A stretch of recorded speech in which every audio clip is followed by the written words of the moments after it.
Hill Seventh-day Adventist Church is celebrating 100 years. It is day number 4. Let's have a thankful Tuesday.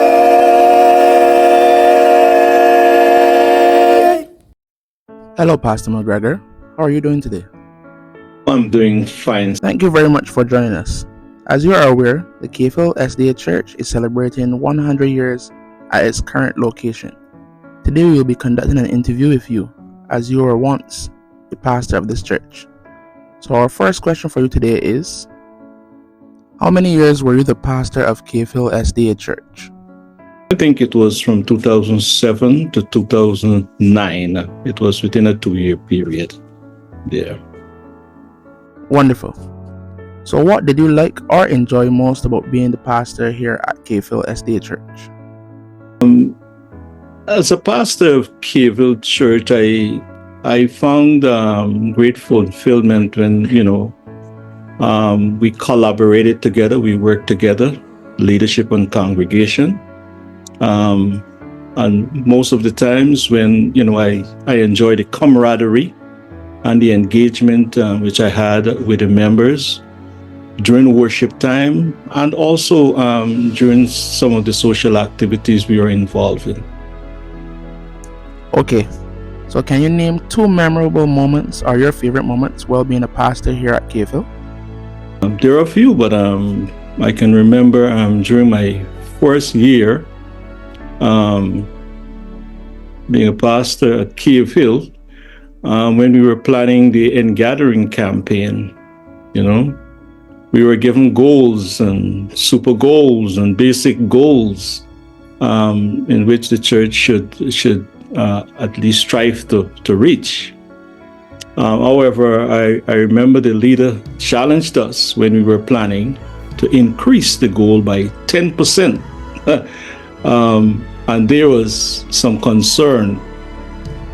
But, we were encouraged to give it a try, because as we were told that you should always aspire to do better.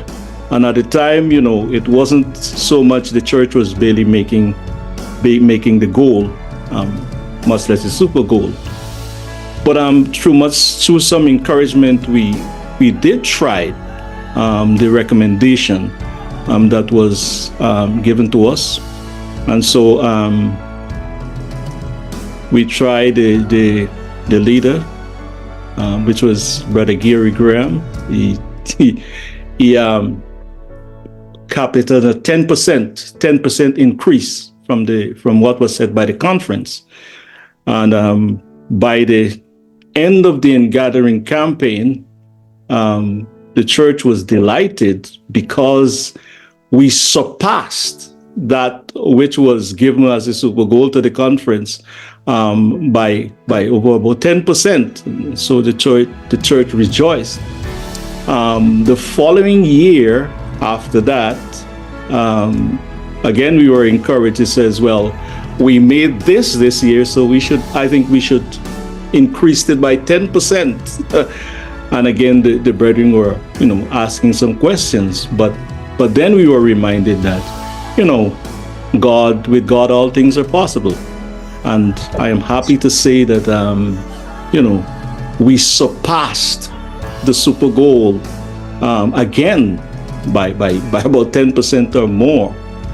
That time, the more you make, the more the church receive. And so under the leadership and by the encouragement from Brother Graham, we were able to surpass. That's because we trusted God, and God came through for us. So that was a memorable moment for me, because it has never happened before. It was the first time in ministry that we accomplished such feat. Also, I'm always encouraged as a pastor that you should make connections to your members. And one of the moments that I enjoyed very much is to visit the members and the community members at the same time, especially as it relates to the members, the shut-ins. they said if you want to know something about the church, you have to talk to the older members. And so it was my determination, my purpose to visit the shut-ins and to get to learn more about the church. And so I visited the shut-ins. Also, I visited the members and the community, and members in the community, because if you're going to plan for the community, at least you must have an idea of what are the needs of the community.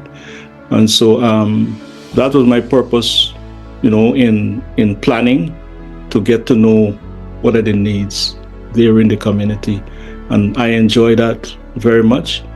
It's one thing we wanted to preach to the members, but if you really want to get to understand the needs there, not only the spiritual needs, but the social needs and the family needs, you need to visit members in their homes. And that was one of my purpose there. And I must say that I enjoyed it, because the members were very much receptive. Those that I was able to visit, they were receptive. And I enjoyed that very much. Wonderful. So how does it feel to know that a church you have pastored has reached this milestone? It's a great feeling, because the fact that the church has reached this milestone is evidence of God's guidance and direction. And like the psalmist David, you need to give thanks in response to God's goodness. David frequently expressed gratitude, for God's goodness and his faithfulness. And I can cite in Psalm 107:7. He says, "Give thanks unto the Lord, for he is good. His love endures forever." And this verse highlights that our thankfulness is a response to God's inherent goodness and his enduring love. I know over the past years, the church have experienced the highs and the lows, but the fact that the church is still existing, and not only existing but is relevant, is a testimony to the goodness and the blessings of the Lord. And it's always a good feeling to know and to be identified with success. The church has been successful because God has been at the hem of the church. And I must, with the church, give thanks for God's leadership and his direction and his spirit in fulfilling it, continuing the mission of the church. What wonderful or encouraging words would you leave with the members, especially the youth of Cave-Hill? Yes. Even at a time as this, an important and crucial time, I just want to encourage the members and the youth to continue to fulfill the mission of the church. Because each of us need to put on Christ's robe of righteousness, which puts us in the right relationship with Jesus. We need to proclaim this message wherever we are, especially in the Cave-Hill area. We also need to leave a footprint wherever we go. That's what the early pioneers did. We should proclaim the three angels' messages boldly, urging people to align themselves in union with Christ and accept his signs, and to be loyal to the Seventh-day Adventist Church and the Seventh-day Adventist message in sharing the hope of the readiness, and to be ready to meet Jesus when he comes again. We also need to remember that sharing the gospel truth with people in the Cave-Hill area are for the kingdom, and is exactly what motivates people and motivated the pioneers in the past. And it continues to inspire leaders and pastors and members to fulfill the mission.